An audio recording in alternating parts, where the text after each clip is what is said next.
మీరు కూడా మీకు చెప్తున్నాను, మీరు బిగ్ బాస్ చెప్పకండి, నాకు చెప్పకండి, మాట్లాడితే ఊరుకోను. నా హెల్త్ చెప్తున్నారా? అర్థం కావట్లేదా? అరవటం కూడా తప్పే, హెల్త్ ప్రాబ్లం అవుతుంది, అలా అరవకండి.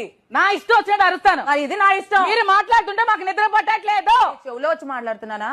మీరు గుసగుసలు మాట్లాడినా నవ్వినా మాకు నిద్ర పట్టట్లేదు. మీరు ఎంత పెద్ద పెద్దగా హౌస్ లో అరుస్తున్నారు, చిరాగ్గా ఉంది. చిరాగ్గా ఉంటే బయటకు వెళ్ళి కూర్చోండి. మీరు చిరాగ్గా ఉంటే బయటకు వెళ్ళి పడుకోండి. లైట్స్ ఆపనంత వరకు నవ్వుతావా అరుస్తావా మాట్లాడకండి. అలాగే ఏదో నోరు ఉంది కదా అని ఓ అరిచేస్తే అయిపోదు. అవునవును అయిపోదు. మీతో మాట్లాడాల్సిన అవసరం నాకేంటి? అసలు ఎందుకు మాట్లాడారు మరి నాతో? లైట్స్ ఆపిన తర్వాత మాట్లాడకూడదని చెప్తే ఎందుకండి క్వశ్చన్స్? అసలు ఏమని ఎవరు అడిగారు? ఏమెందుకు వస్తుంది? పేరు చెప్పి అడిగానా నేను? అదేం క్వశ్చన్ బిగ్ బాస్ రూలా? నా ఇష్టం అమ్మా, నేను అడుక్కుంటా. నేను మిమ్మల్ని అడిగానా? మీరు ఎందుకు వస్తున్నారు మధ్యలో ఊరికే? ఎక్కువ మాట్లాడకు. ఏ హూ అని అంటే పట్టానికి ఎవరికి ఇక్కడ కూడా మీరే మీరు అవుతుంది, మేము పడ్డానికి లేదు. నా ఇష్టం, నా నవ్వు నేను నవ్వుకుంటా.